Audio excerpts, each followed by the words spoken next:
महत्वाची बातमी आहे। मुंबईत ठाकरेंच्या शिवसेनेला दणका आहे। तेजस्वी घोसाळकरांचा ठाकरेंच्या सेनेला जय महाराष्ट्र आहे। ट्विट करत घोसाळकरांचा ठाकरेंच्या सेनेला जय महाराष्ट्र आहे। तेजस्वी घोसाळकर आज भाजपात प्रवेश करणार असल्याची बातमी आहे।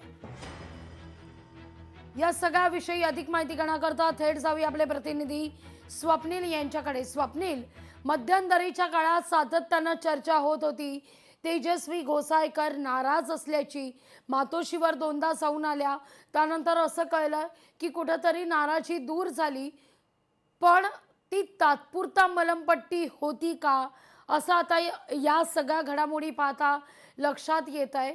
भाजपात आज प्रवेश करतायत। लागली निश्चितच ती तात्पुरती मलमपट्टी होती हे आता समोर आलेलं आहे। कारण गेल्या 1.5 ते 1 वर्षांपासून तेजस्वी घोसाळकर या ठाकरे गटामध्ये नाराज होत्या। गेल्या अनेक महिन्यांपासून तेजस्वी घोसाळकर या भाजपच्या वाटेवर आहे अशा चर्चा सुद्धा होत्या।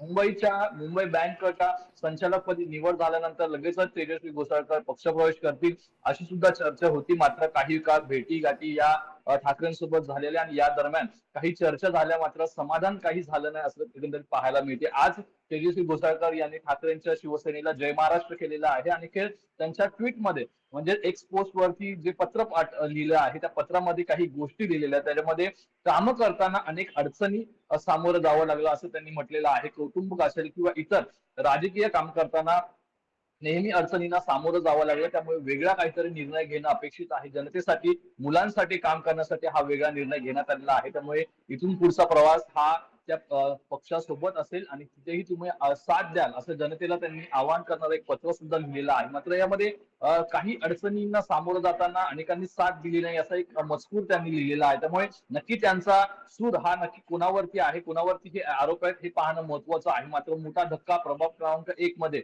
ठाकरेंच्या शिवसेनेला बसलेला आहे। यानंतर विनोद घोसाळकर जे तेजस्वी घोसाळकर यांचे सासरे आहेत त्यांची नक्की काय भूमिका राहणार आहे हे पाहणं महत्वाचं आहे। मात्र कौटुंबिक वाद असतील किंवा इतर वाद असतील यामुळे तेजस्वी घोसाळकर यांनी हा निर्णय घेतला का असा प्रश्न उपस्थित झालेला आहे। कारण विधानसभा निवडणुकीमध्ये जर बघितलं होतं तर तेजस्वी घोसाळकर यांच्या घरामध्ये खरं तर तिकीट देण्यात आलं होतं विधानसभेचं, यावरती विनोद घोसाळकर लढले होते। त्यावेळेस सुद्धा तेजस्वी घोसाळकर या कुठेतरी नाराज आहेत अशी चर्चा समोर आली होती। मात्र उद्धव ठाकरेंनी या नाराजीवरती पडदा टाकला होता, ही नाराजी कुठेतरी दूर केली होती। मात्र ही नाराजी पुन्हा कायम राहिली होती आणि आता तेजस्वी घोसाळकर यांचा भाजपमध्ये प्रवेश होतोय। त्यामुळे यावरती आता ठाकरे गटाच्या नेत्यांचं काय म्हणणं आहे, एकूणच विनोद घोसाळकर यांचं यावरती काय म्हणणं आहे, भूमिका काय आहे हे पाहणं महत्वाचं असेल।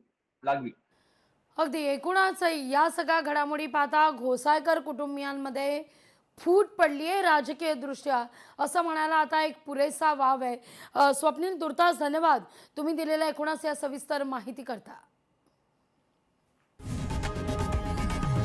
लोकशाही मराठी ऐका, पहा, जागरूक रहा।